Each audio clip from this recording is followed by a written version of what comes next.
ஆண்டவருடைய நல்ல நாமம் மகிமைப்படுவதாக. இந்த மாதத்தில் கர்த்தர் நமக்கு கொடுத்த வாக்குத்தத்தம், வழியில் உன்னை காக்கிறதற்கும் நான் ஆயத்தம் பண்ணின ஸ்தானத்திற்கு உன்னை கொண்டு போய் சேர்க்கிறதற்கும் இதோ நான் ஒரு தூதனை உனக்கு முன்பாக அனுப்புகிறேன். அல்லேலூயா. ஆண்டவருடைய நாமம் மகிமைப்படட்டும். இந்த வசனத்தில் 2 காரியத்தை கர்த்தர் செய்கிறார். ஒன்று காக்கிறார், இன்னொன்று சேர்க்கிறார். ஆமென் சொல்லுங்க பார்க்கலாம். 2 முக்கியமான ஒன்று. காக்க வேண்டியதும் அவசியம், அதே நேரத்தில் சேர்க்க வேண்டியதும் அவசியம். தேவன் தம்முடைய பிள்ளைகளை காக்கவும் அவர்களை சேர்க்கவும் அவர் உண்மை உள்ளவராக இருக்கிறார். எங்கு சேர்க்க ஆசைப்படுகிறார் என்றால், நான் ஆயத்தம் பண்ணின ஸ்தானத்துக்கு உன்னை கொண்டு போய் சேர்க்கிறதற்கு. அந்த வார்த்தையை நீங்கள் சற்று கவனிக்க அன்போடு கேட்கிறேன். நான் ஆயத்தம் பண்ணின ஸ்தானத்திற்கு உன்னை கொண்டு போகும்படி. நன்றாய் கவனியுங்க. தேவன் நமக்கு ஆயத்தம் பண்ணினவைகளை நம்முடைய கண் பார்க்கவில்லை என்று சொல்லி பவுல் எழுதுகிறார். 1 கொரிந்தியர் புத்தகம் 2ஆம் அதிகாரம் 9ஆம் வசனத்தை வாசிக்க கேட்போமாக. எழுதியிருக்கிறபடி தேவன் தம்மில் அன்பு கூறுகிறவர்களுக்கு ஆயத்தம் பண்ணினவைகளை கண் காணவும் இல்லை, காது கேட்கவும் இல்லை. அவைகள் மனுஷனுடைய இருதயத்தில் தோன்றவும் இல்லை. அது மனிதனுடைய இருதயத்தில் தோன்றவும் இல்லை என்று பவுல் எழுதுகிறதை பார்க்க முடியும். கை வைத்து ஒரு ஆமென் சொல்லலாமா? ஆண்டவருக்கு மகிமை உண்டாவதாக. நல்ல சத்தம் ஒரு அல்லேலூயா சொல்லுங்க பார்க்கலாம். அல்லேலூயா. இந்த 1 கொரிந்தியர் புத்தகத்தில் பவுல் எழுதும்போது மிக அழகாக இந்த வார்த்தையை எழுதுகிறார். 2:9 தேவன் நமக்கு ஆயத்தம் பண்ணினதை என்ன செய்யலையாம்? கண் காணவும் இல்லை, காது கேட்கவும் இல்லை, அவைகள் மனுஷனுடைய இருதயத்தில் தோன்றவும் இல்லை. ஆனா கர்த்தர் உன்னை செய்ய ஆயத்தமாய் இருக்கிறார். ஒரு ஆமென் சத்தமா சொல்லுங்க பார்க்கலாம். தேவன் ஆயத்தம் பண்ணினதை பவுல் சொல்லும்போது சொல்ல, கண் காணவும் இல்லை, என்ன செய்யல? காது கேட்கவும் இல்லை, நம்முடைய இருதயத்தில் என்ன செய்யலையா? தோன்றவும் இல்லை என்று சொல்லப்பட்டிருக்கிறது. அப்ப தேவன் ஆயத்தம் பண்ணினதான காரியம். இன்னைக்கு தேவனுடைய பிள்ளைகளாகிய உங்களுக்கு எனக்கும் கர்த்தர் ஆயத்தம் பண்ணின ஒன்று இருக்கிறது என்பதை மறக்க கூடாது. எத்தனை பேர் ஆமென் சொல்றீங்க? அல்லேலூயா. இன்னைக்கு நிறைய பேர் எப்படி இருக்காங்கன்னா, ஏதோ எனக்கு கர்த்தர் வச்சதை நான் இதுவரைக்கும் அனுபவிச்சுட்டேன், இனிமே எப்படியோ அப்படி இல்லை. கர்த்தர் எனக்கு வச்சிருக்கிறது இதை விட பெஸ்டா தான் கர்த்தர் எனக்கு வச்சிருக்கிறாரு. எத்தனை பேர் ஆமென் சொல்ல முடியும்? ஒரு அல்லேலூயா சத்தமா சொல்லுங்க பார்க்கலாம். வேதாகமத்திலிருந்து ஒரு சில ஆட்களை நான் உங்களுக்கு கோடிட்டு காட்ட விரும்புகிறேன். கர்த்தர் அவர்களுக்கு வச்சிருந்ததான ஸ்தானம் என்ன என்பதை நாம் பார்க்க போகிறோம். வாசிங்க. ஆதியாகமத்தின் புத்தகம் 37ஆம் அதிகாரம் 7, 9 வசனங்களை 10 வசனங்களை வாசிக்க அன்போடு கேட்கிறேன். ஆதியாகமம் 37, 7, 9, 10. நான் வயலில் அறுத்த அரிகளை கட்டி கொண்டிருந்தோம். அப்பொழுது என்னுடைய அரிக்கட்டு நிமிர்ந்திருந்தது. உங்கள் அரிக்கட்டுகள் என் அரிக்கட்டை சுற்றி வணங்கி நின்றது என்றான். அவன் வேறொரு சொப்பனம் கண்டு தன் சகோதரரை நோக்கி, நான் இன்னும் ஒரு சொப்பனத்தை கண்டேன். சூரியனும் சந்திரனும் 11 நட்சத்திரங்களும் என்னை வணங்குகிறது என்றான். என்ன செய்து வணங்குகிறது. உடனே அவங்க அப்பா பார்க்கிறார். வாசிங்கம்மா. அடுத்து இதை அவன் தன் தகப்பனுக்கும் தன் சகோதரருக்கும் சொன்னபோது அவன் தகப்பன் அவனை பார்த்து, நீ கண்ட இந்த சொப்பனம் என்ன? நானும் உன் தாயாரும் உன் சகோதரரும் தரை மட்டும் குனிந்து உன்னை வணங்க வருவோமோ என்று கடிந்து கொண்டான். கை வைத்து ஒரு அல்லேலூயா சொல்ல பார்க்கலாம். சகோதரர்கள் தான் பொறாம கொள்றாங்கன்னா, அப்பாவும் கூட என்ன செய்யறாரு? நான் உன்னை வணங்குவேனா அப்படின்னு கேட்கிறார். தேவன் வச்சிருக்கிற ஸ்தானத்தை கர்த்தர் சொப்பனம் மூலமாக யோசேப்புக்கு வெளிப்படுத்துகிறார். ஒரு அல்லேலூயா சத்தமா சொல்லுங்க பார்க்கலாம். இது நடக்கும்போது அந்த யோசேப்புடைய வாழ்க்கை, அவனுக்கு இந்த நிலைமையில கர்த்தர் நம்மளை கொண்டு போய் வைப்பார் என்பது அவனுக்கு தெரியாமல் இருக்கலாம். ஆனால் அவனை உருவாக்கின ஆண்டவருக்கு அவனை எங்கு வைக்க வேண்டும் என்பதை தெரிந்து வைத்திருந்தார். கை வைத்து ஒரு ஆமென் சொல்லலாமா? தெரிந்து வைத்திருந்தார் என்று சொல்வதை காட்டிலும் தெரிந்து அவர்களை அந்த இடத்தில் கொண்டு போய் வைக்க வல்லவராக இருந்தார். ஆமென் சொல்லலாமா? இன்னைக்கு நம்முடைய வாழ்க்கையில நீங்க நினைக்கலாம், நல்ல ஒரு வேலையை செஞ்சுட்டேன், நல்ல ஒரு சம்பாத்தியம் இருக்கிறது, குடியிருக்க வீடு இருக்கிறது, போயிட்டு வர்றதுக்கு வாகன வசதிகள் இருக்குது, இது போதும், இதுதான் என் ரேஞ்சு. இல்ல, கர்த்தர் உங்களுக்குன்னு ஒரு மகிமையான ஒரு ஸ்தானத்தை கர்த்தர் வச்சிருக்கிறார். ஒரு அல்லேலூயா சத்தமா சொல்லுங்க பார்க்கலாம். அல்லேலூயா. நன்றாய் கவனித்துக் கொள்ளுங்க. அவனுடைய வாழ்க்கையில 17 வயசுல அவனுடைய வாழ்க்கையினுடைய இந்த சொப்பனத்தினுடைய காரியம் எல்லாம் ஆரம்பிக்க கர்த்தர் வச்சிருந்தார். அவன் பார்வோனுக்கு முன்பதாக போய் நிற்கும் பொழுது அவனுக்கு வயது 30. 13 வருடங்கள் அவன் வாழ்க்கையில கர்த்தர் அவனை கொண்டு போன எல்லா நிலையும் நீங்கள் அறிந்திருக்கிறீர்கள். அவனுடைய சகோதரர்கள் அவனை பகைத்தார்கள். பகைத்தவருடைய கைகளிலேயே அவன் வந்து மாட்டிக்கொள்வது போல அவனுடைய தகப்பன் சொல்றார், சகோதரர்களை போய் பார்த்து விசாரித்து விட்டு வா என்று சொன்னபோது, தூரத்தில் வரும்போது சொப்பனக்காரன் வருகிறான். அவனுடைய சொப்பனம் எப்படி நிறைவேறுகிறது பார்ப்போம் என்று சொல்லி மிகுந்த வித்தியாசமான ஒரு கோணத்தில் அவனை முதல்ல கொல்லணும்னு நினைக்கிறாங்க. கவனிங்க, நம்ம சொப்பனம் நிறைவேறக்கூடாதபடிக்கு கொல்லணும்னு நினைக்கிறாங்க. ஆனா அதுல ஒருத்தன் சொல்றான், இல்ல இல்ல அவன் ரத்தப்பலி நம்ம வாங்க வேண்டாம்னு சொல்லி அவனை குழியில தூக்கி போடுறாங்க. குழியில தூக்கி போட்டவனை எங்க கொண்டு போயிட்டாங்க? இஸ்மவேலர் இடத்துல விற்கப்பட்டவனாக மாறினான். கவனிங்க, இந்த யோசேப்புடைய நிலையை வேகமா உங்களுக்கு சொல்றேன். அவனுடைய காரியம் எல்லாம் அவன் விற்கப்பட்டு அவன் எகிப்துக்கு போய்விட்டான். கவனிங்க, எகிப்துக்கு போய்விட்டான். அங்க போன போது போத்திபார் என்கிற ஒரு மனிதன் அவனை வாங்கி வீட்டில் வச்சிருக்கிறப்ப, இவன் வந்த நாள்ல இருந்து என் குடும்பம் ஆசீர்வாதமா இருக்கு அப்படின்னு சொல்லி அவன் கையில் அநேக பொறுப்புகளை கொடுக்கிறான். அந்த பொறுப்புகளின் நிமித்தமாக அவன் அங்கே இருக்கிற எல்லாரை காட்டிலும் பெரியவனாக காணப்படுகிறான். கவனிங்க, அந்த சூழ்நிலையில அவனுக்கு ஒரு சோதனை. அல்லேலூயா. நம்ம கீழ் மட்டத்தில் இருக்கும்போது அந்த அந்த மட்டத்தில் தான் நமக்கு சோதனை வரும். நம்ம மேல் மட்டத்துக்கு போனால் மேல் மட்டத்தில் வருகிற சோதனை இருக்கு. ஒரு அல்லேலூயா சத்தமா சொல்லுங்க பார்க்கலாம். அல்லேலூயா. வேலையே இல்லாத நேரத்தில் அப்போ ஒரு சோதனை வந்துச்சு. இப்போ வேலையில நல்ல ஹை போஸ்ட்லாம் சில நேரம் கர்த்தர் நம்மளை கொண்டு போறப்ப அப்பவும் நமக்கு சில பிரச்சனைகள், சில விதமான சோதனைகள் நமக்கு வரும். அந்த சோதனையில தேவன் என்னை பார்க்கிறார் என்கிற இருதயம் யோசேப்புக்கு இருந்தது. கை வைத்து ஒரு ஆமென் சொல்லுங்க பார்க்கலாம். மனிதர்கள் யாரும் பார்க்காத இடத்தில் தேவன் என்னை பார்க்கிறவராக இருக்கிறார் என்று யோசேப்பு அறிந்திருந்தான். நன்றை கவனித்துக் கொள்ளுங்க. இன்னைக்கு நிறைய பேர் யார் என்னை பார்க்கலன்னு சொல்லி தான் துணிகரமான பாவத்தை செய்யறாங்க. ஆனா என்னை பார்க்கிறவர் ஒரு இருக்கிறார் என்று சொன்னால் எந்த விதத்திலும் அந்த துணிகரத்தை கொள்ள முடியாது. ஒரு அல்லேலூயா சத்தமா சொல்லுங்க பார்க்கலாம். மனைவிக்கு தெரியாம புருஷன், புருஷனுக்கு தெரியாம மனைவி, பெற்றோருக்கு தெரியாம பிள்ளைங்க, பிள்ளைகளுக்கு தெரியாம பெற்றோர்கள், எத்தனையோ காரியங்கள் நடந்து கொண்டிருக்கிறது. ஆனால் இந்த சபைக்குள்ள வந்திருக்கிற கர்த்தருடைய பிள்ளைகளே, உங்களுக்கு ஒரு நினைவு எப்பவும் இருக்க வேண்டும், என்னை பார்க்கிற ஒரு தேவன் இருக்கிறார். கை வைத்து ஒரு ஆமென் சத்தமா சொல்லுங்க பார்க்கலாம். இந்த சொப்பனம் இப்பொழுது யோசேப்பு போத்திபாருடைய வீட்டில் இருந்து சிறைச்சாலைக்கு போகிறான். சிறைச்சாலையில போய் அங்கு இருக்கிறப்ப அவன் சொப்பனத்துக்கு விளக்கம் சொல்லுகிறேன் என்பதை அங்கிருந்த 2 பேரால் அறிந்து கொள்ளப்படுகிறான். அவன் ராஜாவிடத்தில் இருந்து வந்தவர்கள் அந்த 2 பேரும்.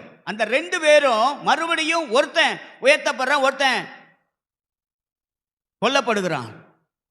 அந்த உயர்த்தப்பட்டவன் யோசேப்பை மறந்து போகிறான். நல்லா கவனிங்க, மனிதர்கள் மறக்கிற இடத்துல தான் தேவன் நம்மை நினைக்கிறவராக இருக்கிறார். எத்தனை பேர் ஆமென் சொல்ல முடியும்? இன்னைக்கு நிறைய பேர் என்னை மனுஷங்க மறந்துட்டாங்க, என்னை அவங்க மறந்துட்டாங்க, இவங்க மறந்துட்டாங்க. யார் மறந்தாலும் என்னை நினைவு வைத்திருக்கிற ஒரு தேவன் இருக்கிறார். அல்லேலூயா. 2 வருஷம் பைபிள் ரொம்ப அழகா சொல்லுது. 2 வருஷம் மறந்துட்டான். சில நேரத்தில் எத்தனை வருஷம் மறக்கிறாங்களோ அத்தனை வருஷம் கர்த்தர் தான் மறக்க வச்சிருக்கிறார். என்ன ஆமென் வர மாட்டாங்க? அல்லேலூயா சொல்லுங்க பார்க்கலாம். என் பிள்ளை மறந்துட்டான், எங்க அம்மா அப்பா மறந்துட்டாங்க. யார் மறக்கல? எல்லாரும் மறக்கலாம். ஆனா என்னை நினைக்கிற ஒரு ஆண்டவர் இருக்கிறார். யோசேப்பு மறக்கப்பட்டவனாய் இருந்தான். ஆனால் பார்வோனுக்கு ஒரு சொப்பனம் வந்தபோது அந்த சொப்பனத்துக்கு வேற யாரும் விளக்கம் கொடுக்க முடியவில்லை. யோசேப்பு மாத்திரம்தான் விளக்கம் கொடுக்க முடிந்தது. கை வைத்து ஒரு அல்லேலூயா சொல்லுங்க பார்க்கலாம். அந்த விளக்கம் வேற யார்ட்டையுமே இருக்காது. அந்த எகிப்து தேசத்தின் முழுமையில் இருக்கிறதான யாருக்கும் இல்லாத சொப்பனத்துக்கு விளக்கம் கொடுக்கிற ஒரு கிருபையை கர்த்தர் யோசேப்புக்குள்ளாக கர்த்தர் வைத்திருந்தா. இன்னைக்கு நான் உங்களுக்கு சொல்றேன், அந்த ஸ்தானத்தில் வந்தப்ப ஒரு காரியம் நடக்குது பாருங்க. இப்போ அண்ணமாரெலாம் வந்து கானான் தேசத்தில் பஞ்சம் அப்படிங்கிறதுனால எகிப்து தேசத்தில் தானியம் இருக்குன்னு சொல்லி வந்ததுனால இப்போ எப்படி நடக்குது பாருங்க. 43ஆம் அதிகாரம் ஆதியாகமம் 43:32 வாசிங்க. எகிப்தியர் எபிரேயரோடு சாப்பிட மாட்டார்கள். எபிரேயரோடு சாப்பிட மாட்டார்கள். அப்படி செய்வது எகிப்தியருக்கு அருவருப்பாய் இருக்கும். ஆகையால் அவனுக்கு தனிப்படவும் அவர்களுக்கு தனிப்படவும் அவனோடே சாப்பிடுகிற எகிப்தியருக்கு தனிப்படவும் வைத்தார்கள். ஒரு அல்லேலூயா சத்தமா சொல்லுங்க பார்க்கலாம். கர்த்தர் உங்களை அந்த ஸ்தானத்துல கொண்டு வந்து நிறுத்தணும்னு நினைச்சிட்டாருன்னா மற்றவங்களோட உங்களுக்கு பங்கு இருக்காது, உங்க பங்கு தனியா இருக்கும். விரும்புறவங்க மாத்திரம் ஆமென் சத்தமா சொல்லுங்க. ஏங்க உங்க குடும்பத்திலேயே நீங்க விசேஷமானவங்க. ஆமென் சொல்லுங்க. ஆமென் சொன்னவங்களெல்லாம் ஆசீர்வதிங்க ஆண்டவரே.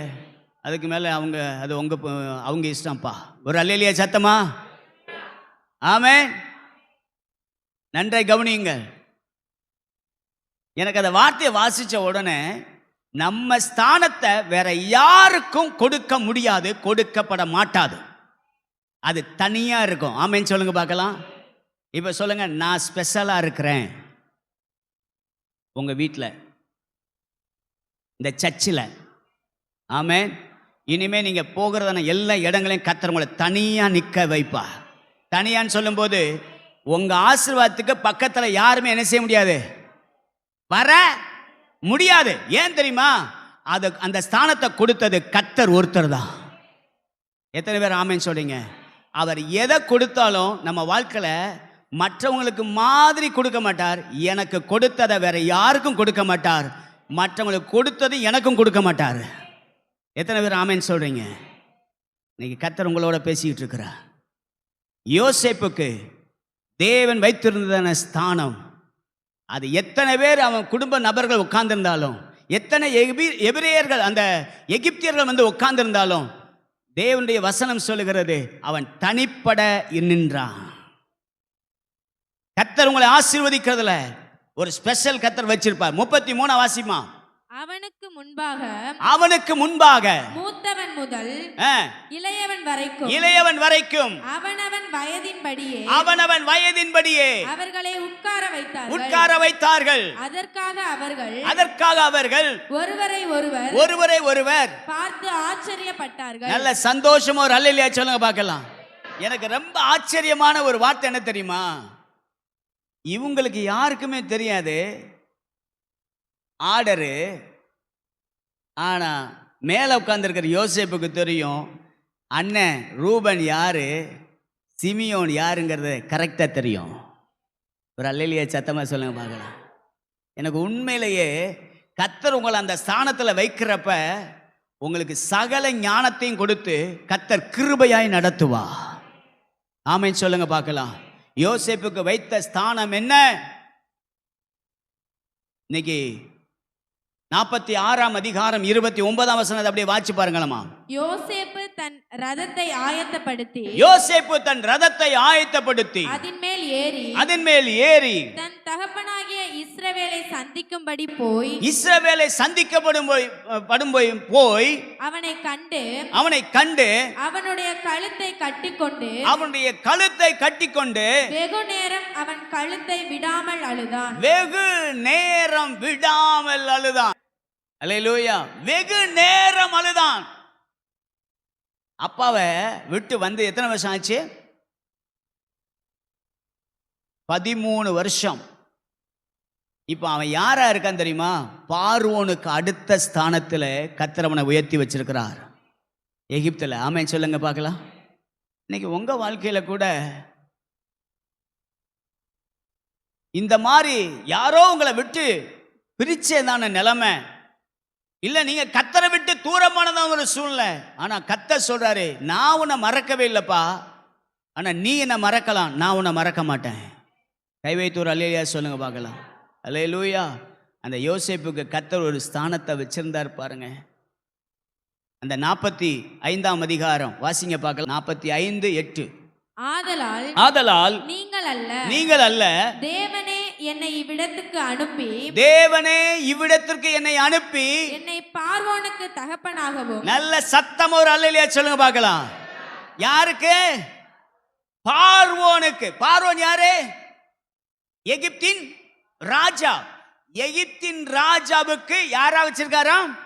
தகப்பனாக. அடுத்து அவர் குடும்பம் அனைத்திற்கும் கர்த்தனாகவும். அவன் குடும்பம் அனைத்திற்கும் கர்த்தனாகவும் எகிப்து தேசம் முழுமைக்கும் அதிபதியாகவும் வைத்தார். எகிப்து தேசத்தின் முழுமைக்கும் அதிபதியாகவும் கர்த்தர் அவன் ஸ்தானத்தை உயர்த்தி வைத்திருக்கிறார். கை வைத்து ஒரு ஆமென் சத்தமா சொல்லுங்க பார்க்கலாம். இந்த வார்த்தையை கேட்கிற ஒவ்வொருவருக்கும் அது அப்படியே நிறைவேறுவதாக. சோர்ந்து போயிடாதீங்க. யாரோ ஒருத்தவங்க சொன்னாங்கிறதுனால, யாரோ ஒருத்தவங்க இப்படி பண்ணிட்டாங்கிறதுனால சோர்ந்து போயிடாதீங்க. உங்களை என்னையும் அவர் ஆயத்தம் பண்ணின ஸ்தானத்துக்கு கொண்டு போய் நிறுத்துவதற்கு அவர் வச்சிருக்கிற ஆசீர்வாதம் என்ன தெரியுமா? இந்த 3 ஆசீர்வாதம். பார்வோனுக்கு தகப்பன். நம்பர் 2, அவர் குடும்பத்துக்கு அனைத்துக்கும் கர்த்தன். அடுத்து எகிப்து தேசம் முழுமைக்கும் அதிபதியாக கர்த்தர் வைத்திருந்தார். நன்றை கவனித்துக் கொள்ளுங்க.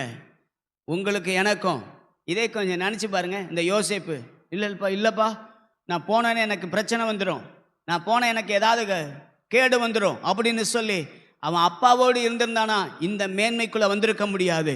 ஆனா சில நேரத்தில் நீங்க கர்த்தருடையதான சித்தத்தின்படி நீங்க இந்த மாதிரி பிரச்சனைகளை போராட்டங்களை சந்திக்கும் போது நல்லா புரிஞ்சுக்கோங்க, கர்த்தர் எனக்கென்று ஆயத்தம் பண்ணின ஒரு ஸ்தானத்துக்கு கர்த்தரை கொண்டு போய் கொண்டிருக்கிறார்.